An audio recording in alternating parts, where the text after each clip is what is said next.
First contact and survival. The stars had always beckoned humanity, their distant light a promise of adventure and discovery. In 2138, that promise was fulfilled when the USC Pathfinder, Earth's first true interstellar vessel, cleared the Sol system's heliopause with its revolutionary Alcubierre drive humming at full capacity. Captain Maya Chen stood on the bridge, her dark eyes reflecting the infinite void displayed on the viewscreen. They were making history, the first humans to venture beyond their cosmic neighborhood, ambassadors for an entire planet. Captain, we're receiving anomalous readings from Sector 7, Lieutenant Kaido Nakamura announced, his fingers dancing across the holographic interface. Energy signatures unlike anything in our database. Chen frowned. Natural phenomenon. Negative. The patterns are too regular. I think. His voice trailed off as the ship's AI, Araya, interrupted. Captain, multiple objects approaching at high velocity. Configuration unknown. First contact. After centuries of searching, humanity would finally meet its cosmic neighbors. But as the objects drew closer, hope gave way to dread. These weren't ambassadors of peace. The alien vessels emerged from the darkness, their hulls gleaming with an unsettling bioluminescence. They moved with impossible grace, surrounding the Pathfinder in a predatory formation. Open communications, Chen ordered, her voice steady despite the hammering of her heart. Universal greeting protocol. For a moment, there was silence. Then a harsh guttural voice echoed through the bridge, speaking in fractured English. Humans, weak flesh, primitive minds. Your species will serve or perish. Before Chen could respond, energy beams lanced through space, striking the Pathfinder with surgical precision. Alarms blared as systems failed across the ship. Hull breach in sections 3 through 8. Nakamura shouted over the chaos. Life support failing. Chen gripped her command chair, mind racing through options that dwindled by the second. Araya. Initiate Protocol Omega. Get the distress beacon ready with all data we've collected. Captain, Protocol Omega will overload the fusion core, Araya replied, her synthetic voice unnervingly calm. The Pathfinder will be destroyed. Better us than Earth unprepared, Chen said grimly. Launch the beacon. Make sure Earth knows what happened here. As the alien ships prepared to board, Chen closed her eyes, thinking of the family she'd left behind. The Pathfinder's core went critical, erupting in a blinding flash that engulfed both the human vessel and its closest attackers. The distress beacon, carrying the first and final message from humanity's interstellar mission, hurtled back toward Earth at faster than light speeds. On Earth, the beacon's message sent shockwaves through global society. Governments convened emergency sessions, militaries mobilized, and civilians alternated between panic and disbelief. Humanity had dreamed of first contact for centuries, but not like this, not as prey. In the halls of the United Earth Government in Geneva, Admiral William Takahashi addressed a room of grim-faced officials. The Pathfinder's transmission left no room for doubt. We are facing an imminent invasion by a hostile alien force, he stated, his voice cutting through the tense silence. They've made their intentions clear, the subjugation or extermination of our species. Defense Minister Elena Volkov rose, her face pale. What are our options, Admiral? We have no fleet, no defenses against interstellar threats. Takahashi's eyes hardened. We have what we've always had when faced with extinction, our ingenuity, our determination, and our refusal to go quietly into the night. Operation Aegis begins now. The following months witnessed the most extraordinary mobilization in human history. Industries worldwide retooled for war production. Scientists worked around the clock to understand the alien technology glimpsed in the Pathfinder's final transmission.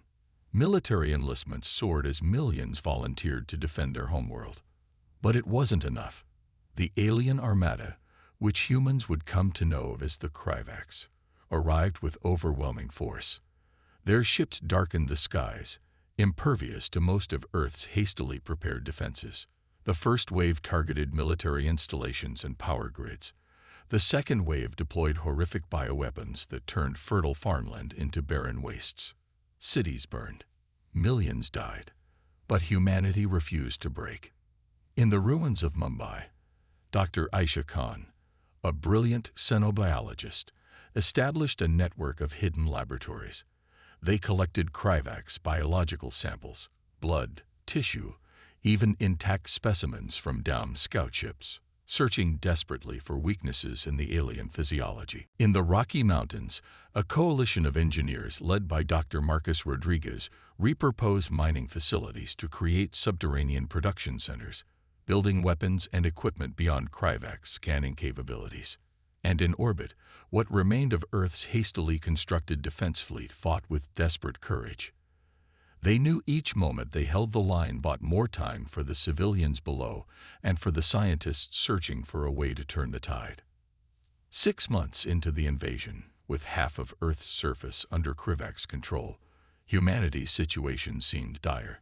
But in Dr. Khan's hidden laboratory beneath the ruins of Mumbai University, a discovery was about to change everything. Their cellular structure, Khan muttered, staring at the holographic display. It's not just different, it's fundamentally incompatible with Earth's electromagnetic spectrum. Her colleague, Dr. Wei Chen, looked up from his workstation. What do you mean? Khan's eyes gleamed with the first hope they'd felt in months. Their neural pathways are hypersensitive to specific radio frequencies, frequencies we use for everyday communication. We've been inadvertently jamming their neural networks since they arrived, but at too low a power to notice. If we amplify those transmissions, Wei began, we could disrupt their entire command structure, Khan finished.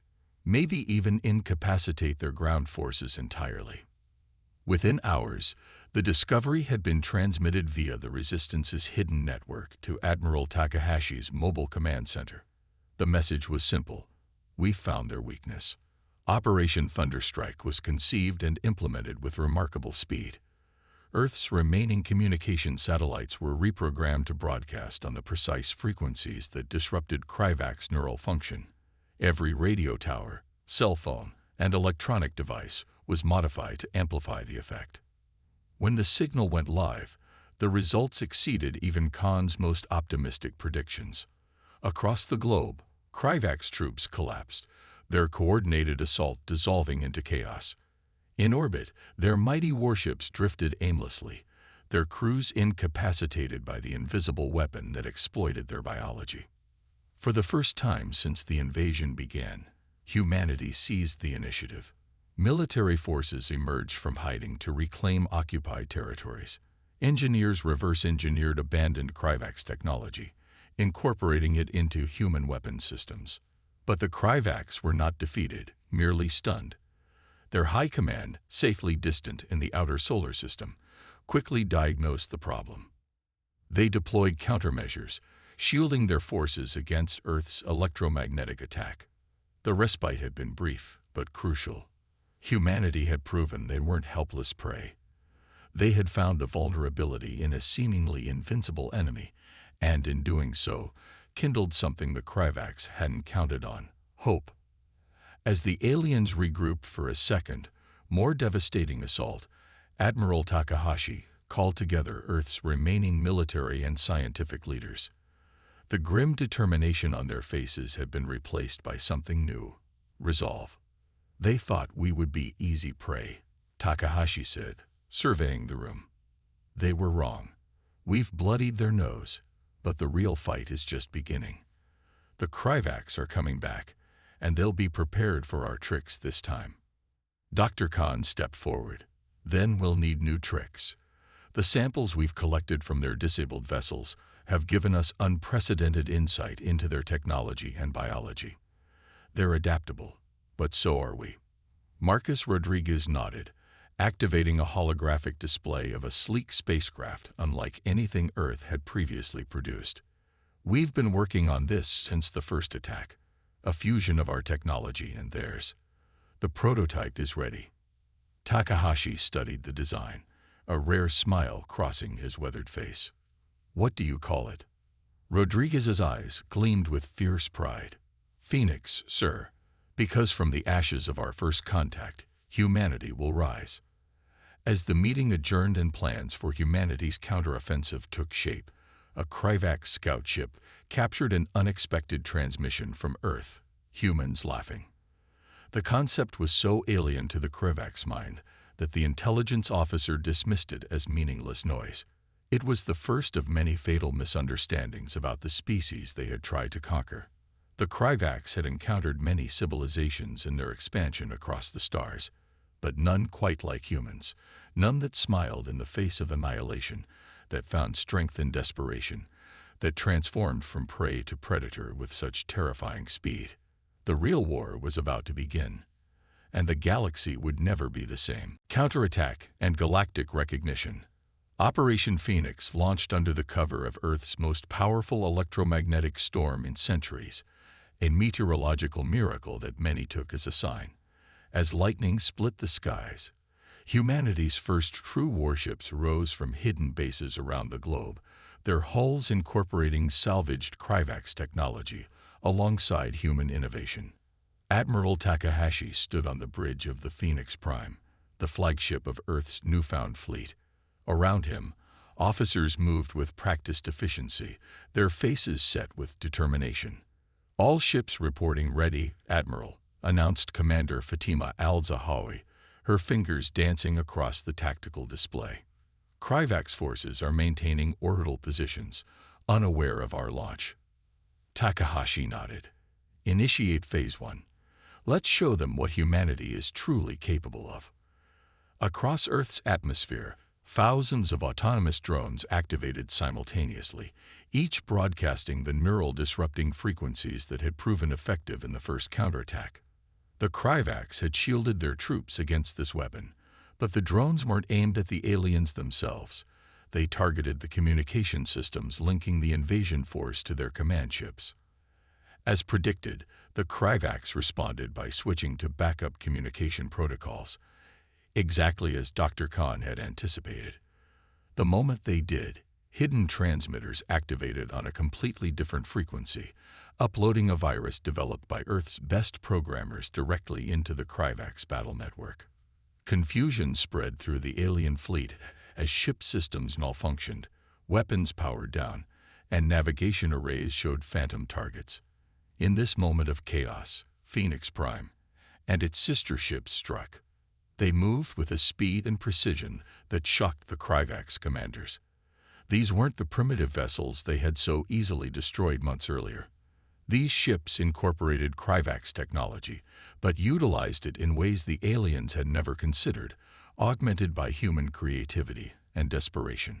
Multiple direct hits on Kryvax command vessels, reported Lieutenant Sokolov, his voice tight with controlled excitement. Their formation is breaking. For the first time in the war, the Kryvax fleet retreated, pulling back to regroup beyond lunar orbit. On the view screens, the bridge crew watched in stunned silence as enemy vessels, the same vessels that had so casually decimated Earth's defenses, fulled before them. "We've won the first round," Takahashi cautioned, "but this fight is far from over. Secure Earth orbit and prepare for Phase 2. Phase 2 revealed another surprising human quality to the Kryvax: audacity. Rather than consolidating their unexpected victory, the Phoenix fleet pursued the retreating aliens, harrying them all the way to Mars. Meanwhile, on Earth, liberated territories expanded as resistance forces, now equipped with reverse-engineered Kryvax weapons, reclaimed cities, and freed detention camps. In one such camp outside the ruins of Berlin, resistance fighters led by Colonel Sophia Wagner discovered something unexpected: survivors from multiple alien species, imprisoned by the Kryvax just as humans had been. "Their conquerors," explained Zorax, a towering insectoid being who served as spokesperson for the prisoners. His translator device rendered his clicks and whistles into halting English. "The Kryvax sweep through star systems, subjugating or exterminating all they encounter. We are the remnants of worlds that fell before yours." Wagner's eyes widened at the implications. There are others fighting them. Other species. Zorax's compound eyes gleamed. The coalition of free worlds has fought the Kryvax for generations, but we are scattered, divided. Never have we seen a species resist as yours has, not from a pre-FTL civilization. You have done the impossible. Within hours, Zorax and representatives from 6 other species were meeting with Earth's Leadership Council. The galactic political landscape they described was complex and daunting, but one thing became clear. Humanity's resistance had created an unprecedented opportunity. The Kryvax rely on fear and overwhelming force, Zorax explained. Their invasion of Earth was meant to be routine, a quick subjugation of a primitive world. Your resistance has not only cost them resources, but also damaged their reputation. For the first time in centuries, they appear vulnerable. Dr. Khan leaned forward. Then we need to press that advantage. Can your coalition provide us with star charts, information about Kryvax home systems? Better, chittered Zorax. With your permission, I can signal coalition forces. What you have begun, we can finish together. As Earth's fleet continued to push Kryvax forces out of the solar system, coalition ships began to arrive, not in overwhelming numbers, but enough to make a difference. Each species brought unique technologies and perspectives, creating a synergy that accelerated humanity's leap to true interstellar capability. The Sarvek, silicon-based beings from a high-gravity world, improved Earth's structural engineering. The ethereal Lumini enhanced communication systems with their mastery of quantum entanglement. The aquatic Merthel shared biological insights that revolutionized medicine, helping heal a planet ravaged by alien bioweapons. But humanity's greatest contribution to this unlikely alliance wasn't technological, it was psychological. Where other species had fought the Kryvax with resignation, expecting eventual defeat, humans fought with passionate intensity, inspiring their new allies with their refusal to accept subjugation. Your species is unique, observed Ilara, a Lumine diplomat, to Admiral Takahashi. You were technologically outmatched, numerically overwhelmed, and biologically vulnerable. Yet you never considered surrender as an option.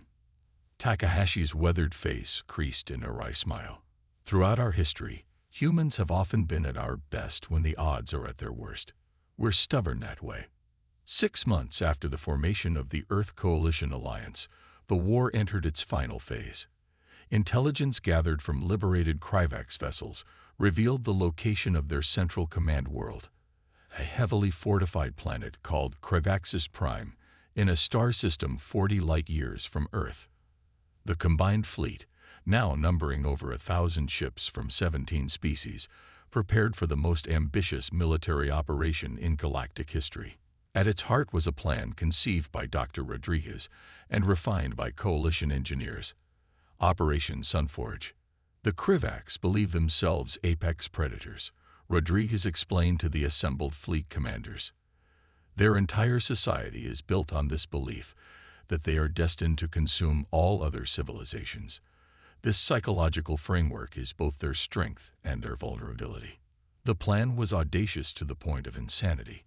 While the main fleet engaged Kryvax defenses, a small strike team would infiltrate Kryvaxis Prime itself.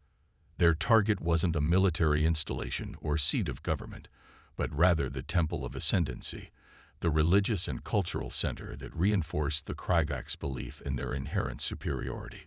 Leading this strike team was Captain Leila Nyanga, a former anthropologist turned Special Forces commander.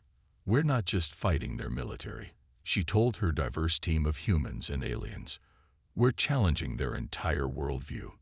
The battle for Kryvaxis Prime raged for 3 days. The combined fleet fought with desperate courage against the heart of Kryvax military might, suffering heavy losses, but refusing to retreat. This determined assault fixed the attention of Kryvax High Command, allowing Nyanga's team to slip through the chaos and reach their target. What they found inside the Temple of Ascendancy stunned even the coalition veterans, a massive biological computer built from the neural tissue of conquered species. This abomination was the true source of Kryvak's coordination and their ability to adapt to different biological warfare techniques. This is how they learn from each conquest, Nyanga realized. They literally incorporate the neural patterns of other species. The team's xenotech specialist, a Sarvek named Krath, interfaced with the system. "There are thousands of species represented here," he reported, his crystalline voice vibrating with horror, "some extinct for millennia." Nyanga made a decision that would change the course of galactic history. Rather than destroying the temple as planned, they would subvert it.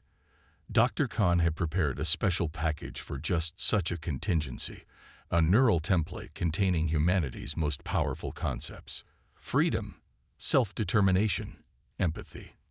"This won't destroy them," Nyanga said as Krath uploaded the template, "but it will transform them."